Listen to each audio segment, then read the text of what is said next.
नमस्कार दोस्तों, मैं रोहन मिश्रा एक बार फिर से आपका बहुत बहुत स्वागत करता हूं अपने YouTube channel SSS institute of education में। उम्मीद करते हैं आप सभी स्वस्थ होंगे, आपकी पढ़ाई भी अच्छी चल रही होगी। तो चलिए आज का क्वेश्चन नंबर फर्स्ट स्टार्ट करते हैं। क्या भाई, क्वेश्चन नंबर फर्स्ट, एक सेकेंड, ये काफी बड़ा है भाई, इसको थोड़ा सा है ना कम किया जाए।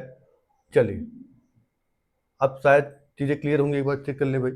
हाँ ठीक है, चलिए क्वेश्चन नंबर फर्स्ट। जब मैग्नीशियम ऑक्सीजन के साथ संयोजित होता है तो यह मैग्नीशियम ऑक्साइड बनाता है, जो इस प्रकार दिखता है। कैसा दिखता है? लकड़ी की राख की तरह, या चाक पाउडर की तरह, या टेबल नमक की तरह, या पिसी चीनी की तरह। देखिए, अगर हम बात करें, अगर कोई भी मैग्नीशियम ऑक्सीजन के साथ जब ऐड होता है तो ये मैग्नीशियम ऑक्साइड जो कैसा दिखता है, ये चाक पाउडर की जैसा दिखता है। कैसा दिखता है? चाक पाउडर जैसा। यानी option number B is the right answer. Option number B is the right answer. चलिए नेक्स्ट क्वेश्चन क्या कहता है भाई, सेकंड देखते हैं क्या कर रहा है। जब तनु सल्फ्यूरिक एसिड को जिंक कणों में मिलाया जाता है तो आप देखेंगे, क्या देखेंगे? अवक्षेप बनता है, या अपक्रिया मिश्रण पीला हो जाता है, सी ऑप्शन पात्र गर्म हो जाता है, डी ऑप्शन जिंक कणों की सतह से बुलबुले निकलने लगते हैं। क्या होगा बताएंगे आंसर? इंग्लिश में भी एक बार देख लेंगे भाई क्या है ना, इंग्लिश में भी क्या है देख लेंगे एक बार, है ना। ऑप्शन देख लीजिए, है ना। A precipitate is formed. B कह रहा है the reaction mixture turns yellow, या C कह रहा है कि the container becomes hot, D कह रहा है bubbles start coming out from the surface of zinc granules। क्या होगा आंसर बताएंगे फटाफट? इसका जो राइट आंसर होगा option number D. Option number D is the right answer. Next question भाई देखते हैं क्या कर रहा है। जब अपने बेरियम क्लोराइड विलयन को सोडियम सल्फेट विलयन के साथ मिलाया तो सही अवलोकन यह है कि कुछ समय बाद एक सफेद अवक्षेप बनता है, या कुछ समय बाद एक पीला अवक्षेप बनता है, या तुरंत एक सफेद अवक्षेप बनता है, या तुरंत एक पीला अवक्षेप बनता है। अच्छा क्वेश्चन है भाई, बताएंगे क्या क्वेश्चन आंसर होगा? फटाफट से जवाब दीजिएगा। चलिए इंग्लिश में भी इसको देख लेते भाई एक बार, है ना। क्या कह रहा है? The correct observation when you mixed barium chloride solution with sodium sulfate solution is that first option a white precipitate is formed after some time, B option a yellow precipitate is formed after some time, C a white precipitate is formed instantaneously। क्या है भाई, इसको पढ़ लीजिएगा, ठीक है। D option yellow precipitate क्या बने? देखिए इसका जो राइट आंसर होगा ऑप्शन नंबर सी। ये क्या है भाई? Option number C is the right answer. तुरंत उसी दौरान भैया व्हाइट प्रेसिपिटेट बनता है, तुरंत तत्काल, ठीक है। अगर हम नेक्स्ट क्वेश्चन की बात करें, अब नेक्स्ट क्वेश्चन क्या कर रहा है? अंडे की सफेदी का कोलाइड विलयन तैयार करने के लिए हमें चाहिए, क्या चाहिए भाई, है ना, क्या चाहिए बताइए?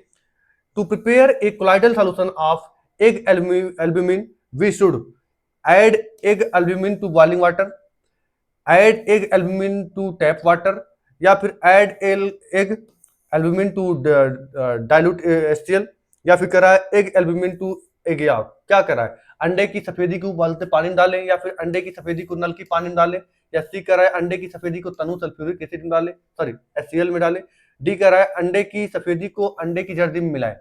क्या हो सकता है आपके हिसाब से क्वेश्चन, है ना। लाइक शेयर कर सब्सक्राइब न करना ना भूले भाई, अगर क्वेश्चन अच्छे लग रहे हैं आपको। चलिए नेक्स्ट, तो इसका आंसर राइट आंसर क्या होगा भाई? इसका राइट आंसर जो होगा वो आपका, हाँ, अंडे की सफेदी को उबलते हुए पानी में डालें। Option number A is the right answer. Option number A is the right answer. Next question की अगर बात करें, क्या भाई, क्वेश्चन नंबर 5। क्वेश्चन नंबर 5, चलिए भैया फटाफट से देख लेते हैं। जब हम कार्बन डाइसल्फाइड में सल्फर डालते हैं और विलयन को मिलाते हैं तो हमें क्या प्राप्त होता है भाई, है ना। यानी ये कह रहा है कि जब हम ये when we put sulfur in carbon disulfide and shake the solution we get, क्या मिलेगा? ट्रू सॉल्यूशन मिलता है, या सस्पेंशन मिलता है, कोलाइडल सॉल्यूशन मिलता है, या हेट्रोजीनियस मिक्सचर मिलता है? क्या होगा बताएंगे फटाफट से आंसर इसका भाई, क्या हो सकता है ना। इसका जो राइट आंसर होगा, चलिए बता दिया जाता है, वो आपका राइट आंसर होगा ए, ट्रू सॉल्यूशन। हमको एक वास्तविक विलयन प्राप्त होता है, ठीक है भाई, ठीक है। नेक्स्ट क्वेश्चन, आयरन सल्फाइड के गुणधर्म किसके समान है? चलिए ये भी क्वेश्चन अच्छा है। Properties of iron sulphide resembles with iron, भाई आयरन सल्फाइड की बात कर रहा है, यानी कि FeS2 की बात कर रहा है ना। तो इसका जो राइट आंसर होगा बताइए, ए होगा या बी होगा या सी या डी, कौन सा हो सकता है ना। चलिए फटाफट से बताएंगे ऑप्शन नंबर कौन सा हो सकता है। इसका जो राइट आंसर होगा, उसका जो राइट आंसर है भैया, वो आपका है D neither iron not sulphur. भाई आयरन सल्फाइड का एक अपनी अलग प्रॉपर्टी होती है, उसका अपना अलग गुण होता है, ठीक है, इसकी प्रॉपर्टी किसी से भी मैच नहीं करेगी, उसका एक अलग प्रॉपर्टी होगा। चलिए नेक्स्ट देखते हैं भाई क्या कर रहा है, ठीक है। क्वेश्चन नंबर 7, ठीक है। एक छात्र ने गलती से शर्ट पर घोल की कुछ बूंदें गिरा दी, ठीक है, वह क्षेत्र नीला काला हो गया क्योंकि घोल था। चलिए भाई फटाफट से आंसर देंगे इसको, फटाफट से हट जाते हैं भाई, ठीक है। चलिए आंसर देंगे, फिर क्या करता है अंग्रेजी में एक बार देख लेंगे। A student accidentally spilled a few drops of solution over the shirt. The area become blue black because the solution was, वहां कौन सा solution हो सकता है? Potassium dichromate which oxidise the piece of shirt. B करा hydrochloric acid which reacted with pigment of the shirt. C करा an acid which burn the patch of cloth.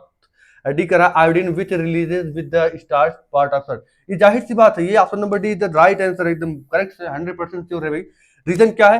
क्योंकि ये हम सभी जानते हैं ये स्टार्च की प्रॉपर्टी होती है, स्टार्च में जब आपका आयोडीन पड़ जाता है तो वहां वो एरिया आपका ब्लू ब्लैक हो जाता है, यानी आपका answer number D is the right answer. Iodine जो शर्ट की स्टार्च वाले हिस्से में साथ निकल गया। नेक्स्ट ऑप्शन क्या कर, सॉरी नेक्स्ट क्वेश्चन क्या है? प्रश्न number 8, question number 8, ammonium chloride से रेत का पृथक्करण निम्नलिखित में से किस भौतिक गुण पर निर्भर करता है?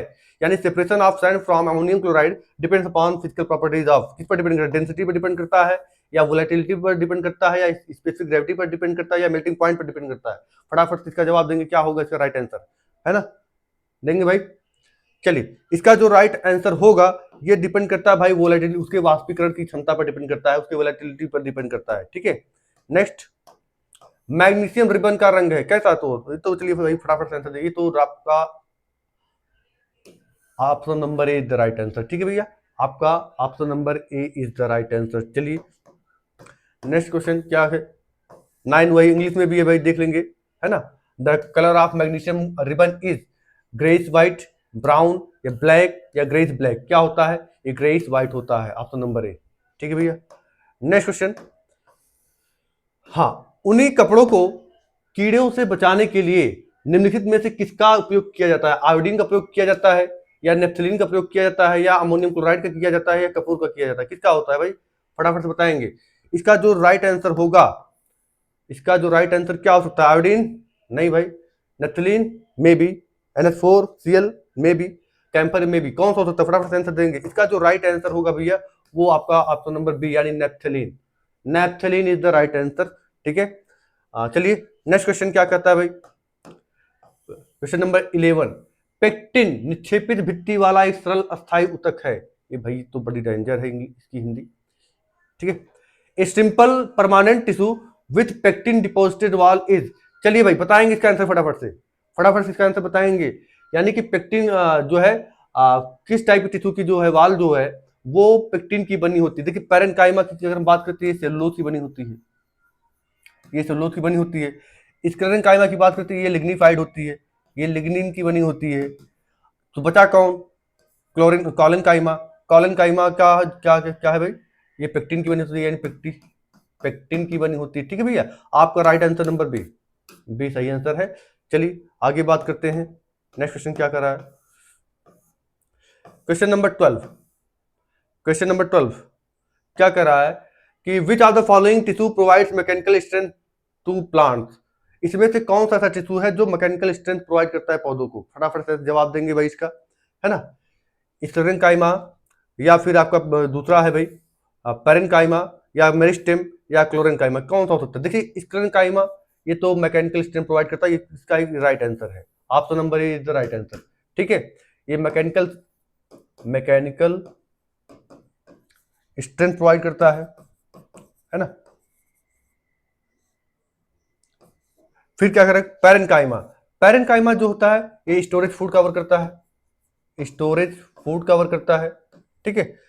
मेरिस्टेम है ना, ग्रोथ ऑफ प्लांट, है ना, growth of plant and cell division, and cell division in plant, है ना। प्लांट टिश्यू में मेरिस्टेमेटिक टिश्यू ही एकलौती टिश्यू है जो किसी भी प्लांट की ग्रोथ के लिए जिम्मेदार होती है। क्लोरेन्काइमा ये प्रोवाइड करता है फ्लेक्सिबिलिटी, फ्लेक्सिबिलिटी प्रोवाइड करता है, ठीक है भाई। फ्लेक्सिबिलिटी, पौधों को जो फ्लेक्सिबिलिटी प्रोवाइड होता है वो क्लोरीन, नहीं ये क्लोरीन काइमा है ना भाई, हाँ ये क्लोरीन काइमा है। ये क्लोरीन काइमा जो है ये फ्लेक्सिबिलिटी नहीं प्रोवाइड करता भाई, ये वो कॉलिन काइमा करता है, ठीक है। ये जो क्लोरीन काइमा है ये फोटोसिंथेसिस के लिए जिम्मेदार होता है, फोटोसिंथेसिस के लिए, ठीक है। ये फोटोसिंथेसिस, जो कि अगर हम बात करें क्लोरीन काइमा की, ये पैरेनकाइमा का ही, पैरेनकाइमा में जब क्लोरोफिल डेवलप हो जाता है तो इसको हम क्लोरीन काइमा कहते हैं। जब इसमें एयर कैविटी आ जाती है तो इसको हम क्या बोलते हैं, है ना, इसको क्या कहा जाता है, एयर कैविटी आने के बाद इसको बोला जाएगा आयरन काइमा, आयरन काइमा, ठीक है भाई, आयरन काइमा को कहा जाता है, ठीक है। नेक्स्ट अगर हम बात करें, नेक्स्ट क्या कहता है, नेक्स्ट क्वेश्चन है जो हमारा कल, नेक्स्ट क्वेश्चन जो आपका है वो क्या कर रहा है भाई, हृदय की मांसपेशियों की विशेषताएं हैं। हाँ भाई ये क्वेश्चन बढ़िया है, हृदय की मांसपेशियों की क्या विशेषता, the characteristics of cardiac muscles are similar to those of striated muscles, similar to those of non striated muscles, C करा स्पेशल होती है या नॉन ऑफ दीज। क्या होती है हृदय की मांसपेशियों की क्या विशेषता होती है भाई, ये जो होती नॉन स्टेटेड मसल्स होती हैं, नॉन स्टेटेड मसल्स होती हैं, ठीक है भैया, ये नॉन स्टेटेड मसल्स होती हैं। चलिए आपका option number B is the right answer. Next question क्या बात कर रहा है भाई, क्वेश्चन नंबर 14 है ना भाई, लाइक शेयर सब्सक्राइब करना ना भूलिएगा, ठीक है, करते जाएंगे बीच में भाई, ठीक है। लिग्निन से मोटी हुई कोशिकाओं को क्या कहा जाता है, लिग्निन से मोटी हुई, अभी हमने जस्ट इसको एक्सप्लेन किया, बताएंगे भाई। ये तो राइट आंसर क्या होगा, किस पे टिक करे भाई, फटाफट बताएंगे। इसका जो राइट आंसर क्या लगा दें, सी, सी लगा दिया जाए भाई, नहीं ये गलत है भाई, अभी हमने जस्ट देख कर आया भाई, ये होता है आपका B, sclerenchyma, option number B the right answer, ठीक है भैया। हाँ चलिए नेक्स्ट क्वेश्चन, नेक्स्ट क्वेश्चन क्या कर रहा है, लिगामेंट के तंतुओं में कौन सा प्रोटीन मौजूद होता है। चलिए अच्छा क्वेश्चन है, बताएंगे भाई इसका आंसर, है ना, बताइएगा आंसर भैया इसका क्या है ना, बताइए बताइए फटाफट से आंसर, है ना। चलिए देखिए, इलास्टिन जो होता है ये लिगामेंट में प्रेजेंट होता है, लिगामेंट में प्रेजेंट होता है। कोलेजन आपका प्रेजेंट होता है टेंडॉन्स में, ठीक है।